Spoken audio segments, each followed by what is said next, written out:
Parlons de la Banque d'Algérie. J'ai dit que,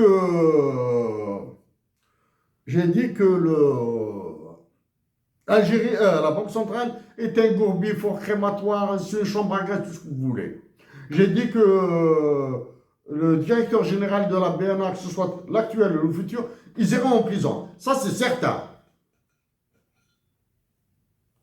Certain.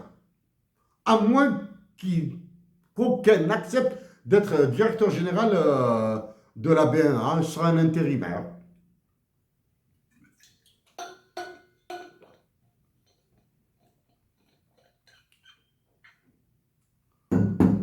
Pourquoi cautionnez-vous l'insulte de l'Algérie? Vous avez cautionné.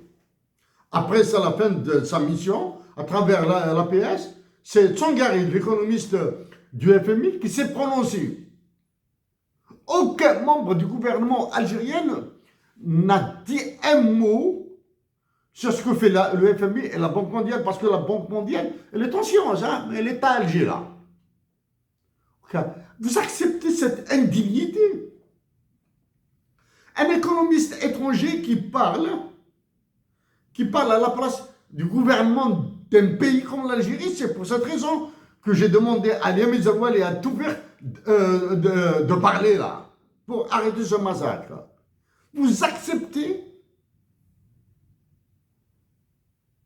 la veille d'un 7 juillet,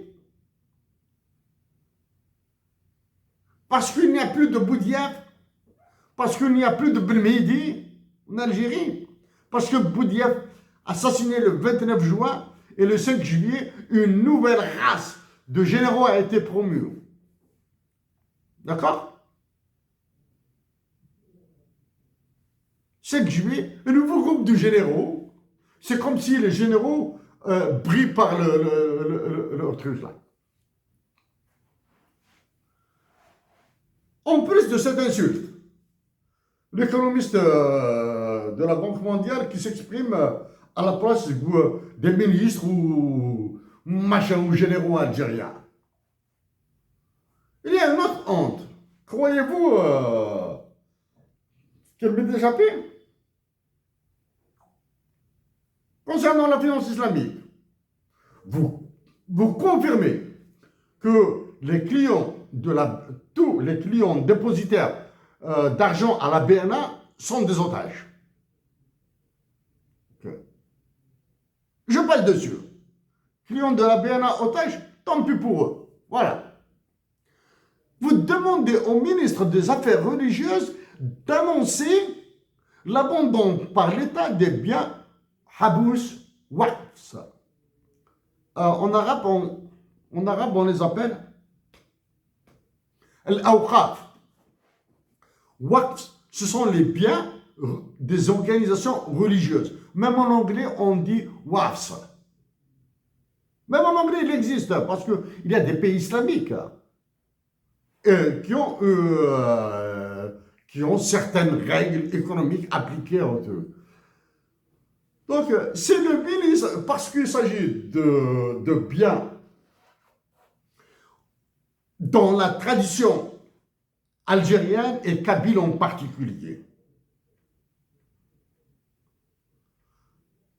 Le waqf tombe sous la jurisprudence, la législation des commons, des shmel, c'est-à-dire les biens des zaouïas. Par exemple, la zaouïa de Abdrahman el-Ilouli, là sur les montagnes d'Akbou, là, les biens de cette zaouïa appartiennent à la zaouïa aussi longtemps qu'elle existe. Mais si elle disparaît, les terres repartiront aux donateurs. Donc, chers compatriotes d'Algérie, les familles qui ont offert des terres à des zaouïas, par exemple des zaouïas de Twertiran, de Kabylie, de la région de Médéa, des zaouïas Aïbadi d'Umzab. Si vous avez les moyens, si vous connaissez des généraux, Si vous avez du piston au niveau du gouvernement, allez-y récupérer vos terres avant qu'elles ne deviennent quoi? Elles deviennent des actifs pour couvrir des actifs immobiliers pour couvrir des titres de propriété spéculative, des papiers commerciaux adossés à des actifs, c'est ce qu'on appelle quelque part, c'est des mortgage-backed securities, okay? Ou bien EBS, Asset Backed Securities. Quand est-ce que la honte cessera en Algérie, là? Dernier point. Ah, je passerai à autre chose, là. Dernier point. Là, le concierge de Macron à Al-Mouradia, là, il a annoncé l'octroi d'une licence 5G de téléphonie mobile. Quoi ça? Licence 5G de téléphonie mobile? Je parle en 2018-2017. Est-ce que c'est le découpage qui s'annonce? Donner des licences 5G. Au Canada, il n'y a pas la 5G. On galère encore avec la 4G, là.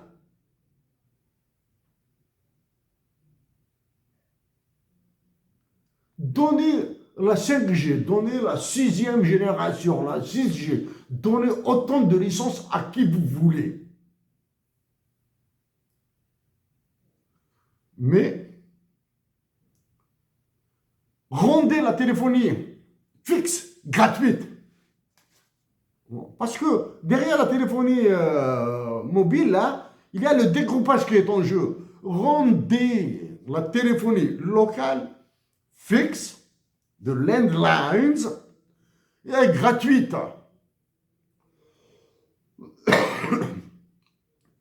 Pour la financer, vous allez prendre sur les externalités. Ça, c'est pour la téléphonie mobile. Donc, il y a les biens et la téléphonie mobile. Dernier élément. Allez, j'arrête là, c'est chaud. Dernier élément. Cette histoire, l'Algérie s'enfonce, elle s'enfonce, elle s'enfonce et elle continue à s'enfoncer et à marcher dans la merde économique. Acquisition d'avions, ATR, etc. pour les compagnies locales, c'est confirmé maintenant que le Hub and Spoke System est opérationnel en Algérie. Il vous a été imposé par la Banque mondiale et l'UFMI. KLM est en train de merdoyer avec ces histoires de Hub and Spoke System. KLM, c'est une société mixte Hollande, Pays-Bas et France. Là.